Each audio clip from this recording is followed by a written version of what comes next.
পদ্মতলা গ্রাম ছিল প্রাকৃতিক অপার সৌন্দর্যের ভাণ্ডার। চারিদিকে সবুজ মাঠ, মাঝখানে টলটলে পুকুর, আর গ্রামের এক পাশে কাঁঠাল, আম আর নারকেল গাছে ঘেরা ছোট্ট এক বন। সন্ধ্যায় গ্রামের ছেলেমেয়েরা পুকুর পাড়ে বসে খেলতো, আর বয়স্করা বটতলায় বসে গল্প করত।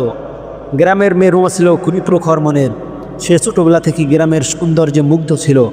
একদিন সে শুনল পাশের শহরের একটি বড় কারখানা তাদের গ্রামের জমি কিনতে চায়। এই খবর শুনে গ্রামের লোকজন ভয়ে আতঙ্কিত হয়ে পড়ল। তারা ভাবতে লাগলো এই কারখানা হলে তাদের গ্রাম নষ্ট হয়ে যাবে।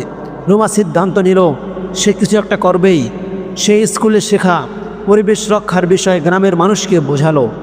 গ্রামের সবাই মিলে একত্র হলো এবং জমি বিক্রি না করার সিদ্ধান্ত নিল। কারখানার মালিককে তারা স্পষ্ট জানিয়ে দিল যে তাদের গ্রাম, তাদের জীবন, তাদের সম্পদ। শেষ বিকেলের আলো যখন পুকুর পাড়ে